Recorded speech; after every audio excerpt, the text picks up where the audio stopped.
Radio Kantipur, radio राष्ट्रको। तत्कालीन संचार मन्त्री बाँसकोटा मुछिएको प्रिन्टिङ प्रेस खरिद अनियमितता प्रकरणमा प्रधानमन्त्री ओली समेत मुछिए। ओली नेतृत्वको अघिल्लो सरकारले हतारमा सुरक्षण विकास समिति गठन गर्नुमा अनियमितता गर्ने उद्देश्य रहेको संलग्न अदालत समक्ष विजय मिश्रको लिखित जवाफ।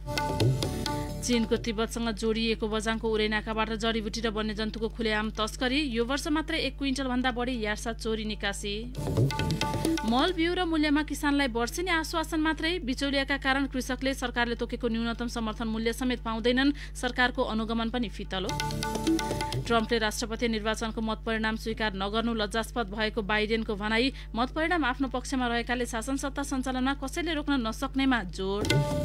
र मुम्बई इन्डियन्सले जित्यो कीर्तिमानी 5औं पटक आइपिएलको उपाधि। पहिलो पटक फाइनलमा पुगेको दिल्ली उपविजेतामै सीमित। नमस्कार, कान्तिपुर डायरीका साथमा साथी रमेश र म प्रतीक्षा। समाचार अब विस्तारमा। चैत यता लकडाउन अवधिभर मानिसको चहलपहल प्राय ठप्प भयो। लकडाउन घटाएसँगै पनि व्यापार, पर्यटन लगायत धेरै क्षेत्र तङ्ग्रिन सकेका छैनन्। तिब्बतसँग जोडिएको बझाङको उरै नाकाबाट चीनतर्फ जडीबुटी र वन्यजन्तुको तस्करी भने कोरोनाले पनि रोक्न सकेन। उसो त चीन सरकारले कोरोना महामारीका कारण गत जनवरीदेखि नै उरै नाका सिल गरेको छ। हुम्ला, दार्चुला र बझाङका बासिन्दालाई तिब्बत प्रवेशमा निकै कडाई गरिएको छ। व्यापार, व्यवसाय र मजदुरीका लागि तिब्बतको ताक्लाकोटमा रहेका नेपाली गत वर्षदेखि नै फर्कन पाएका छैनन्। जडीबुटी र वन्यजन्तुका अङ्गहरू अवैध रूपमा तिब्बत ओसार्न भने कुनै रोकटोक छैन। जडीबुटी व्यवसाय समेत रहेका साइपल 4 धुलीका पासाङ लामाले भने वैशाख जेठतिर अलिअलि गए पनि असारदेखि ठूलो मात्रामा जडीबुटी उरै नाकाबाट पास भएको छ। यार्चा गुम्बा, वन लसुन, सतुवा, कटुकी, रातो च्याउ जस्ता जडीबुटीको ओसार पसार अहिले पनि भइरहेको छ। लामाका अनुसार ताक्लाकोटमा रहेका नेपालीले त्यहाँका व्यापारीहरूसँग सेटिङ मिलाउँछन् र नेपालमा रहेका तस्करले जडीबुटी सीमासम्म पुर्याइदिन्छन्। 2 वर्ष अघिसम्म तस्करले नेपालको सीमाबाट 2 दिन पैदल दूरीमा रहेको चीनको पुराङ काउन्टीमा रहेको लुक्पुसम्म जडीबुटी, वन्यजन्तुका अङ्ग लगायतका सामान पुर्याउने गरेका थिए। चीन सरकारले गत वर्ष नेपाल चीन सीमामा पर्ने उरै नाकासम्म सडक पुर्याएपछि भने सीमामै कारोबार हुन थालेको धुलीका सामदेन लामाले बताउनुभयो।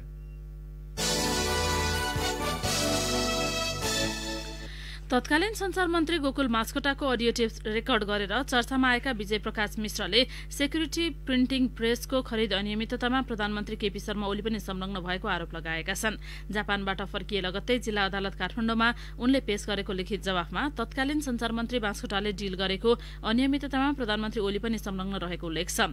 गाली बेइज्जती मुद्दाको लिखित जवाफका क्रममा मिश्रले यसपटक मात्रै नभई अघिल्लो कार्यकालमा समेत प्रधानमन्त्री ओलीले अनियमितता गर्न सेक्युरिटी प्रिन्टिङ प्रेस खरिद मन्त्री परिषदबाट नीतिगत निर्णय गरेको दावी गरेका छन्। मिश्रमाथि तत्कालीन संचार मन्त्री बाँसकोटाले गाली बेइज्जती गरेको आरोपमा जिल्ला अदालतमा मुद्दा दर्ता गरेका थिए। तत्कालीन एमाले माओवादी गठबन्धनको सरकार रहेकोमा 2073 असार साउनमा माओवादीले कांग्रेससँग गठबन्धन बनाएको थियो। ओली नेतृत्वको सरकार ढल्ने निश्चित भएपछि हतार हतार सुरक्षण विकास समिति गठन गर्नुमा अनियमितता गर्ने उद्देश्य रहेको आरोप मिश्रले लिखित जवाफमै लगाएका छन्। ओलीले राजीनामा दिनुभन्दा केही दिन अगाडि 2073 साउन 5 गतेको मन्त्री परिषद बैठकले सुरक्षण मुद्रण विकास समिति गठन आदेश जारी गरेको मिश्रको भनाइ छ। त्यसको 2 सातापछि साउन 19 गते प्रधानमन्त्री ओली पदबाट हटेका थिए। राजपत्रमा कार्तिक 8 गते सुरक्षण मुद्रण विकास समिति 2073 गठन आदेश प्रकाशित भएको थियो। मिश्रले लिखित जवाफमा भनेका छन्, सरकार ढल्ने भइसकेपछि हतार हतारमा सुरक्षण मुद्रण विकास समिति गठन गर्न आदेश जारी गर्नुको कारण आज आएर जनता सामु छर्लङ्ग भएको छ। यसबाट तत्कालीन प्रधानमन्त्री खड्गप्रसाद ओली र हालका प्रधानमन्त्री पनि स्वयं ओली नै भएकाले यसलाई मूर्त रूप दिन प्रधानमन्त्रीको पनि संलग्नता स्पष्ट देखिन्छ, किनकि प्रधानमन्त्रीको सहमति बिना कुनै पनि निर्णय मन्त्री परिषदबाट हुन सक्दैन। अडियो सार्वजनिक गरेका मिश्रले त्यतिबेला कान्तिपुरसँगको कुराकानीमा फरक माध्यमबाट प्रधानमन्त्री ओलीलाई अडियो रेकर्ड नै पठाएर घटनाबारे सूचित गरेको दावी गरेका थिए, तर कुनै प्रतिक्रिया नपाएकाले बाध्य भएर रेकर्ड सार्वजनिक गरेको उनको भनाइ छ। उनले गत फागुनमा कान्तिपुरसँग भनेका थिए, मैले 2 महिना अघि नै प्रधानमन्त्रीलाई अडियो पुर्याएको थिएँ, उनले पनि केही कारबाही गर्ने छाड देखाएनन्। उनले प्रधानमन्त्री कार्यालय र प्रधानमन्त्रीको सचिवालयका केही कर्मचारी यस विषयमा सक्रिय भएको समेत दावी गरेका छन्। मिश्रको दावी अनुसार सम्पूर्ण संयन्त्र निर्माण गरी सुरक्षण मुद्रण केन्द्र स्थापना गरी सञ्चालन गर्ने र निश्चित अवधिपछि नेपाललाई हस्तान्तरण गर्ने भनी स्विजरल्याण्डको केबीए नोटासिसले 2073 पुस 22 गते लगानी बोर्डमा निवेदन दर्ता गरेको थियो। त्यतिबेला भने तत्कालीन माओवादीका अध्यक्ष पुष्पकमल दाहाल प्रधानमन्त्री थिए, तर त्यतिबेला प्रक्रिया लगानी बोर्डभन्दा अगाडि बढ्न सकेन। नयाँ सरकार बनेपछि भने मुद्रण प्रक्रिया सुरक्षण मुद्रण प्रक्रिया फेरि अगाडि बढेको थियो। यसैबीच आफू अनुकूलको काम गराउन प्रतिस्पर्धा नगरी मन्त्रालयमा सहसचिव सचिव हुँदै मन्त्री स्तरीय समितिले प्रस्ताव पारित गरेको भन्दै मिश्रले त्यो प्रस्ताव मन्त्री परिषदबाट पनि पारित भएको दावी गरेका छन्।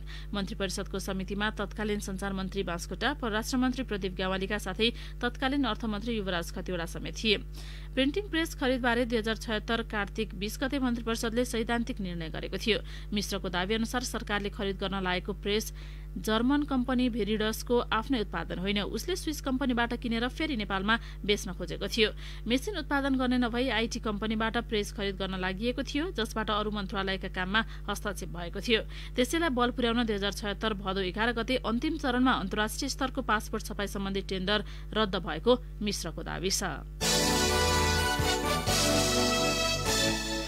सीमा विवादका कारण 1 वर्षदेखि औपचारिक संवादहीनतालाई अन्त्य गर्न भारतीय विदेश सचिव हर्षवर्धन श्रृङ्गला नेपाल आउने भएका छन्। भ्रमणको मिति भने तय भइ नसकेको परराष्ट्र स्रोतको भनाइ छ।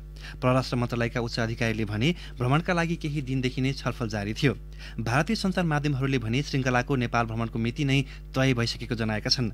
अंग्रेजी दैनिक द हिन्दुस्तान टाइम्सले श्रृङ्गला आगामी 11 देखि 12 मङ्सिरमा काठमाडौँमा हुने उल्लेख गरेको छ। तर नयाँ दिल्ली स्थित नेपाली दूतावासले भने भ्रमणका सम्बन्धमा औपचारिक जानकारी नआएको जनाएको छ।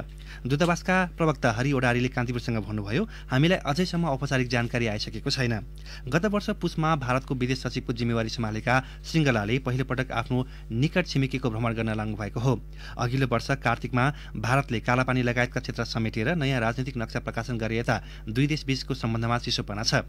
गत वैशाखमा भारतले नेपालको भूमि भएर पिथौरागढ लिपुलेक सडकको उद्घाटन गरेपछि त काठमाडौँ दिल्लीको दूरी थप बढ्न गएको थियो।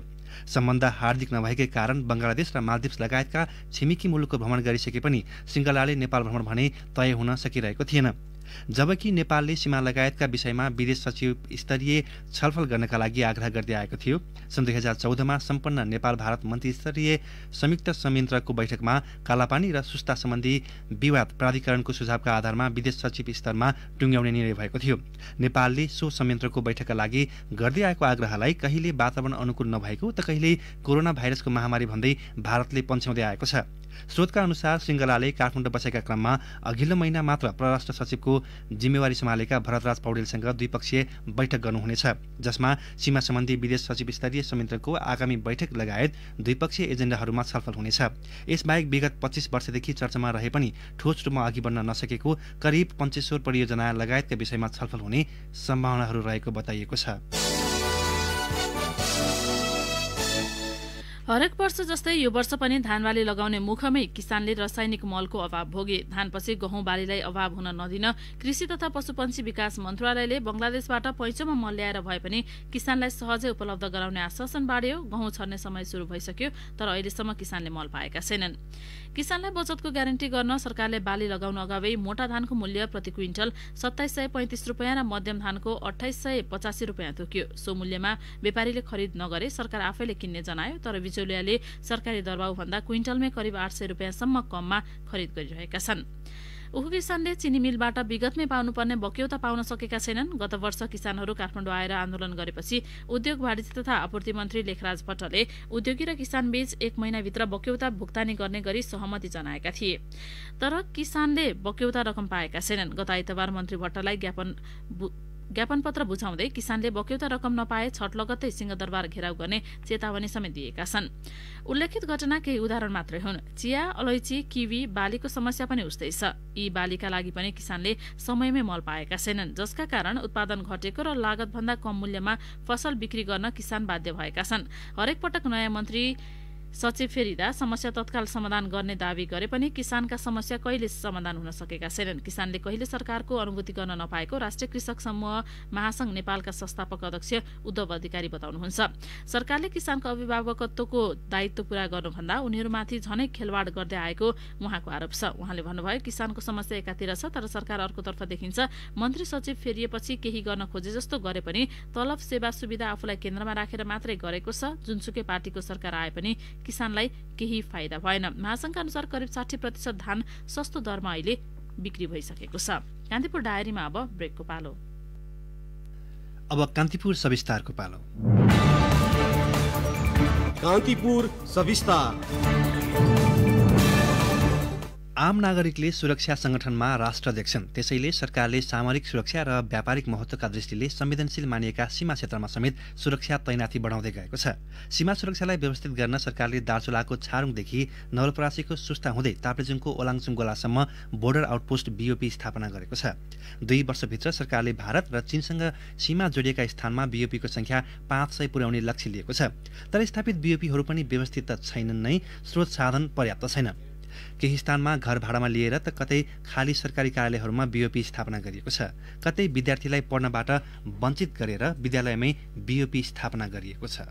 सीमा संरक्षण र त्यस क्षेत्रमा बस्ने नागरिकलाई सुरक्षा प्रत्याभूति दिलाउनु राज्यको दायित्व हो र सीमा सुरक्षा राष्ट्रिय प्राथमिकताको विषय पनि। 2075 सालसम्म सीमा सुरक्षा पोस्ट बीओपी को संख्या 87 मात्रै थियो। त्यसमा पनि 47 स्थानमा मात्रै आफ्नै स्थायी भवन र संरचना थिए। सीमा सुरक्षालाई यसअघि खासै चासोका साथ नहेरिएको यसबाट पनि स्पष्ट हुन्छ। तर अहिले बीओपी को संख्या 186 पुगेको छ। गत वर्ष भारतले नेपाली भूमि लिपुलेक, लिम्पियाधुरा र कालापानी क्षेत्र अतिक्रमण गर्दै आफ्नो नक्सामा समेटेपछि असन्तुष्ट बनेको सरकारले त्यस यता संवेदनशील क्षेत्रमा आन्तरिक सुरक्षामा समेत तैनात सशस्त्र प्रहरीलाई विस्तार गरेको छ। चीनसँग नेपालका 15 जिल्लाको करिब 1414 किलोमिटर र भारतसँग 27 जिल्लाका करिब 1880 किलोमिटर सीमा जोडिन्छ। सीमा सुरक्षाका लागि सशस्त्र प्रहरीले अल्पकालीन, मध्यकालीन र दीर्घकालीन रणनीति तय गर्दै चीनतर्फ 15 र भारततर्फ 485 ठाउँमा बीओपी स्थापना गर्ने गरी काम अघि बढाएको छ। त्यसका लागि जनशक्ति र साधन स्रोतको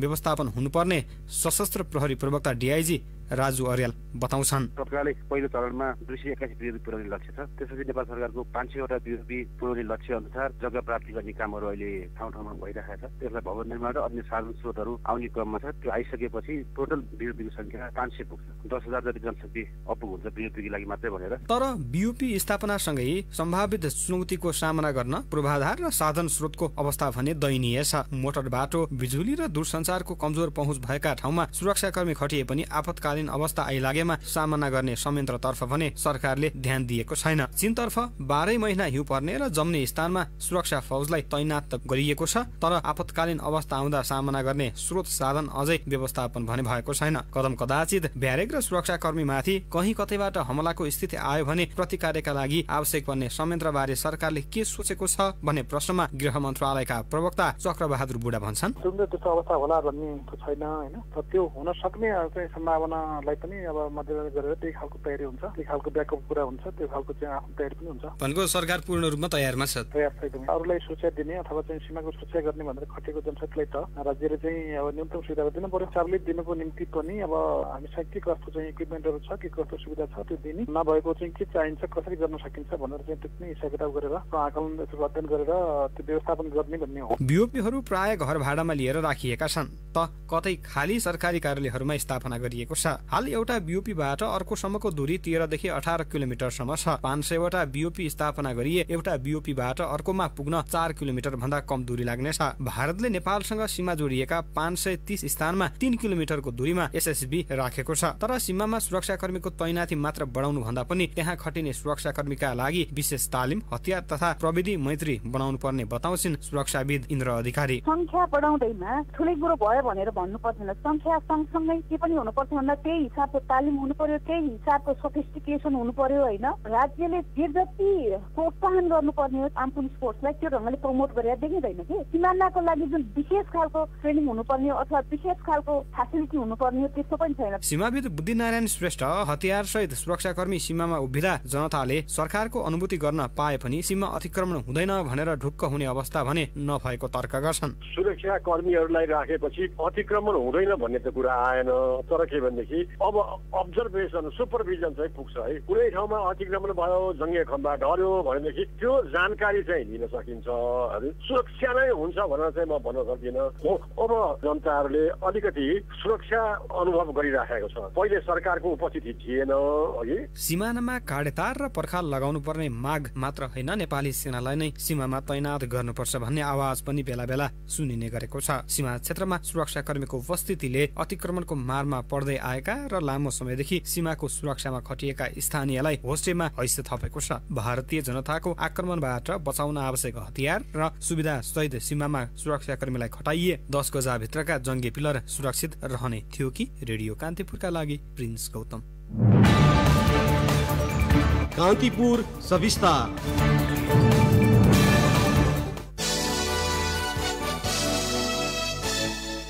कोभिड-19 का बिरामीले बेड नपाइरहेका बेला शहरी विकास मन्त्रालय अन्तर्गत खरिद गरिएका 450 भन्दा बढी बेड भने यतिकै थन्किएका छन्। मन्त्रालयलाई 2000 बेड क्षमताको क्वारेन्टिन निर्माणका लागि गत भदौ 15 मा मन्त्री परिषद बैठकले स्वीकृति दिएको थियो। अहिलेसम्म 1158 बेड विभिन्न ठाउँमा लगेर राखिएको छ। यसबाहेक 457 बेड कतै पनि प्रयोग नगरी थन्काइएको छ। क्वारेन्टिन भन्दै सरकारले खरिद गरेका बेड विभिन्न ठाउँमा राखिए पनि संक्रमित नभएपछि ती पनि उपयोगविहीन भएका छन्। प्रयोगमै आउन नसकेका बेड शहरी विकास तथा भवन निर्माण विभागमा राखिएको छ। नेकपा सचिवालय बैठक औपचारिक आह्वान गर्नका लागि प्रधानमन्त्री एवं पार्टी अध्यक्ष केपी शर्मा ओलीसँग सहमति माग गरेका बहुमत सचिवालय सदस्यले थप 2 दिनको भाका थपेका छन्। पार्टी कार्यालय धुम्बराहीमा हिजो बसेको अध्यक्ष पुष्पकमल दाहाल सहित बहुमत सदस्यको अनौपचारिक बैठकले ओलीको सहमतिका लागि थप 2 दिनको निधो गरेको हो। यसअघि गत शुक्रबार र शनिबार अनौपचारिक छलफल गरेपछि प्रधानमन्त्री ओलीलाई भेटेर उनीहरूले 2 दिनभित्र सचिवालय बैठक बोलाउनका लागि सहमति जनाउन आग्रह गर्दै पत्र दिएका थिए, तर उनीहरूले निर्धारण गरेको समयभित्र बैठक बोलाउन प्रधानमन्त्रीले सहमति दिनु भएन। बरु उहाँले पार्टी विधान अनुसार 15 दिनभित्र बैठक बस्न सक्ने गरी कार्यवाही अघि बढाउन महासचिव विष्णु पौडेललाई तोक लगाउनु भयो। प्रधानमन्त्री ओली बैठक डाक्न असहमत भएपछि अध्यक्ष दाहालले सोमबार सचिवालयको औपचारिक बैठक बोलाउने तयारी गर्नुभएको थियो। मंगलबार बिहान दाहाल र उहाँ निकट नेताहरूबीच भएको छलफलमा अब औपचारिक बैठक बोलाउने सहमति बनेको थियो। त्यसपछि दाहाललाई भेट्न गएका स्थायी कमिटी सदस्य शंकर पोखरेललाई पनि उहाँले बैठक बोलाउनु नै समस्या समाधानको उपाय भएको प्रतिक्रिया दिनुभएको थियो।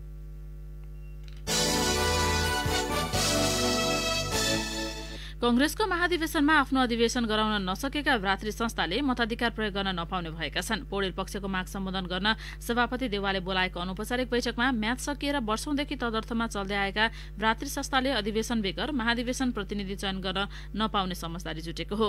वरिष्ठ नेता रामचन्द्र पौडेल पक्षले अधिवेशनबाट निर्वाचित नभई पार्टी महाधिवेशनको मतदाता हुन नपाउने अडान राख्दै आउनु भएको थियो। कंग्रेस विधानको धारा 15(1) खले पनि भ्रातृ संघ र शुभेच्छुक संस्थाले आफ्नो केन्द्रीय अधिवेशनबाट निर्वाचित भएर महाधिवेशन प्रतिनिधि चयन गर्नुपर्ने व्यवस्था गरेको छ, तर वर्षौंदेखि अधिवेशन नगरी तदर्थमा चल्दै आएका भ्रातृ संस्थाले महाधिवेशन प्रतिनिधि पठाउने गरेका थिए। संचार तथा सूचना प्रविधि मन्त्री पार्वत गुरुङले विद्यालय तहका सबै विद्यार्थीलाई तत्काल निशुल्क सिम कार्ड वितरण गर्न नेपाल दूरसञ्चार प्राधिकरणलाई निर्देशन दिनुभएको छ। सामुदायिक विद्यालयको पठन पाठन अनलाइन मार्फत सञ्चालन हुने गरी व्यवस्था मिलाउन उहाँले यस्तो निर्देशन दिनुभएको हो। प्राधिकरणको कार्यालय भ्रमण गर्दै मन्त्री गुरुङले हिजो कोरोना महामारीका कारण शैक्षिक सत्रको पठन पाठन हुन नसकेको बताउनुभयो। हरेक वडा तह र स्वास्थ्य चौकीमा पनि इन्टरनेट सेवा विस्तार गर्न ढिलाइ नगर्न उहाँले प्राधिकरणलाई सचेत गराउनुभयो। देशभर अप्टिकल फाइबर बिछाउने कार्यलाई तोकिएको समयमा सम्पन्न गर्न आवश्यक सहजीकरण गरिने पनि मन्त्री गुरुङले प्रतिबद्धता जनाउनुभयो। नेपालमा उडान गर्दै आएका 14वटा मुलुकमध्ये थाइल्याण्ड, भारत, बंगलादेश र सिंगापुरबाट यात्रु अभावका कारण 12वटा वायु सेवाले अझै नियमित उडान थालेका छैनन्। कोभिड-19 का कारण गत चैतदेखि रोकिएको अन्तर्राष्ट्रिय तर्फको उडान नेपाल सरकारले भदौ 16 देखि खुल्ला गरेको थियो। नागरिक उड्डयन प्राधिकरणका अनुसार उडान पुनः शुरू भएपछि 10वटा मुलुकका वायु सेवाले मात्रै नियमित उडान थालेका छन्। अन्य 4वटा मुलुकबाट नियमित उडान शुरू हुन सकेको छैन। प्राधिकरणको हवाई यातायात महाशाखाका अनुसार नेपालबाट दक्षिण Korea, Malaysia, Hong Kong, Thailand, Singapore, Bhutan, चीन, Bangladesh, Bharat, Oman, UAE, Qatar, Kuwait र टर्की गरी 14वटा मुलुकबाट उडान हुन्छ, जसमा नेपालका 3वटा नेपाली वायु सेवा सहित 30वटा एयरलाइन्सले अन्तर्राष्ट्रिय उडानको अनुमति लिएका छन्। तर हिउँदयाममा तालिकाका लागि 18वटा वायु सेवाले मात्रै अनुमति लिएका छन्। कान्तिपुर डायरीमा पुनः ब्रेकको पालो। कान्तिपुर डायरीमा अब आर्थिक प्रसङ्ग। सरकारले बिना दर्ता सञ्चालित क्रसर र खानीजन्य उद्योग बन्द गर्ने निर्णय गरेको छ। शर्त र मापदण्ड पालना नगर्ने यस्ता उद्योगलाई कारबाहीको दायरामा ल्याउन सरकारले तयारी थालेको हो। दर्ता बिनाका यस्ता उद्योग बन्द गर्दा अवरोध गर्नेलाई तत्काल पक्राउ गरी मुद्दा चलाउन 77वटै जिल्ला प्रशासनलाई निर्देशन दिएको गृह मन्त्रालयका प्रवक्ता चक्रबहादुर बुढाले बताउनुभयो। उहाँले भन्नुभयो, त्यस्ता उद्योगलाई कानूनको दायरामा आउन बारम्बार आग्रह र अनुरोध गर्दा पनि अटेर गरेपछि बल प्रयोगको अवस्थामा समेत जानुपर्ने भएको हो। शर्त र मापदण्ड उल्लङ्घन गर्न पाइँदैन। बिना दर्ता उद्योग चलाएर प्राकृतिक स्रोत साधन दोहन गर्ने अधिकार कसैलाई छैन। अमेरिकी बहुराष्ट्रिय कम्पनी फाइजरले कोभिड-19 संक्रमण रोक्न विकास गरेको खोप प्रभावकारी भएको सार्वजनिक भए लगतै सुनको भाव ओह्रालो लाग्न थालेको छ। अन्तर्राष्ट्रिय बजारमा हिजो सोमबार प्रति औंस 1964 अमेरिकी डलरले कारोबार भएको सुन हिजो घटेर 1884 डलरमा कारोबार भएको छ। अन्तर्राष्ट्रिय बजारमा भएको गिरावटसँगै नेपाली बजारमा सुनको भावमा भारी गिरावट आएको छ। सोमबारको तुलनामा हिजो प्रति तोला 3400 रुपियाँ मूल्य घटेको सुनचाँदी व्यवसायी महासंघले जानकारी दिएको छ। केही दिन यता लगातार बढिरहेको सुन सोमबार प्रति तोला 98,200 रुपियाँ पुगेको थियो। हिजो भने प्रति तोला 94,800 रुपियाँमा झरेको छ। अब अन्तर्राष्ट्रिय प्रसङ्ग। चुनावी हार नस्वीकारेर अमेरिकाका राष्ट्रपति डोनाल्ड ट्रम्पले रजस्पद व्यवहार देखाएको विजेता जो बाइडेनले बताउनु भएको छ। मत परिणाम आफ्नो पक्षमा परिसकेकाले शासनसत्ता सञ्चालनका लागि आफूलाई कसैले रोक्न नसक्ने बाइडेनले बताउनु भएको छ। निर्वाचनमा पराजय हुने विभिन्न अड्कलबाजी बीच समेत राष्ट्रपति ट्रम्पले आफूले जितेरै छाड्ने भन्दै ट्विट गर्नुभएको थियो। चुनावी नतिजा बाइडेनका पक्षमा परिसके पनि केही राज्यमा हुलाकी मतपत्र गणना गर्ने क्रम जारी छ। यसैबीच बाइडेनले कार्यालय सञ्चालन तयारी स्वरूप विभिन्न विदेशी नेतासँग टेलिफोन वार्ता सुरु गर्नुभएको छ। बेलायतका प्रधानमन्त्री बोरिस जोन्सन, फ्रान्सका राष्ट्रपति Emmanuel Macron, German chancellor Angela Merkel लगायतका नेतासँग बाइडेनले टेलिफोन वार्ता गर्नुभएको हो। टेलिफोन वार्ताका क्रममा बाइडेनले अमेरिकालाई पहिलेकै स्थानमा पुर्याउन आफूले पहल गर्ने बताउनु भएको बीबीसीले जनाएको छ। अब खेल प्रसङ्ग। मुम्बई इन्डियन्सले कीर्तिमानी 5औं पटक इन्डियन प्रिमियर लिग क्रिकेट आइपीएलको उपाधि जितेको छ। 13औं संस्करणको फाइनलमा दिल्ली क्यापिटल्सलाई 5 विकेटले हराउँदै डिफेन्डिङ च्याम्पियन समेत रहेको मुम्बईले उपाधि रक्षा गरेको हो। पहिलो पटक फाइनलमा स्थान बनाएको दिल्ली भने उपविजेतामै सीमित बनेको छ। यो सँगै जारी सिजन भएका 4 भेटमा मुम्बईले दिल्लीलाई पराजित गरेको छ। दिल्लीले दिएको 157 रनको मध्यम चुनौती मुम्बईले 8 बल अगावै 5 विकेट गुमाएर भेटायो। उसलाई सहज जित दिलाउन कप्तान रोहित शर्माले 68 र ईशान किसानले अभिजित 33 रनको योगदान गरे। क्विन्टन डिककले 20 र सूर्यकुमार यादवले 19 रन बनाए। दिल्लीका एन्ड्रिच नोटजेले 2 तथा कासिगो रावडाले र मार्कस स्टोइनिसले समान 1-1 विकेट लिए। यादव रन आउट भएका थिए। यसअघि दुबई अन्तर्राष्ट्रिय क्रिकेट मैदानमा टस जितेको दिल्ली क्यापिटल्सले 7 विकेट गुमाएर 156 रनको मध्यम योगफल तयार पारेको थियो। कप्तान श्रेयस अय्यरले अभिजित 65 र ऋषभ पन्तले 56 रन बनाएको दिल्लीको इनिङ्समा शिखर धवनले 15 रन जोडे। दिल्लीका अन्य ब्याट्सम्यानले दोहोरो अङ्कको स्कोर छुन सकेनन्। मुम्बईका ट्रेन्ट बोल्टले 3 तथा नाथन काउल्टरले 2 विकेट लिए। जयन्त यादवको नाममा 1 विकेट रह्यो। मुम्बईले क्वालिफायरमा पनि दिल्लीलाई नै हराउँदै उपाधि यात्रा तय गरेको थियो। दिल्लीले दोस्रो क्वालिफायरमा सनराइजर्स हैदराबादलाई हराउँदै मुम्बईसँगको फाइनल भिडन्त पक्का गरेको थियो। अब मौसम सम्बन्धी जानकारी। काठमाडौँ उपत्यका सहित पहाडी भूभागमा मौसम बदलिरहे पनि अन्य स्थानको मौसम भने सफा रहने जल तथा मौसम पूर्वानुमान महाशाखाले जनाएको छ। केही बेर अघि 11 डिग्री सेल्सियस मापन गरिएको काठमाडौँ उपत्यकाको अधिकतम तापक्रम आज 25 डिग्री सेल्सियसमा पुग्नेछ। सूर्योदय बिहान 6:22 भयो भने सूर्यास्त साँझ 5:13 हुनेछ। हवस् त कान्तिपुर डायरीको यो बुलेटिन अहिलेलाई यहीँ सकिन्छ। रमेश र प्रतीक्षा बिदा हुन्छौँ। नमस्कार।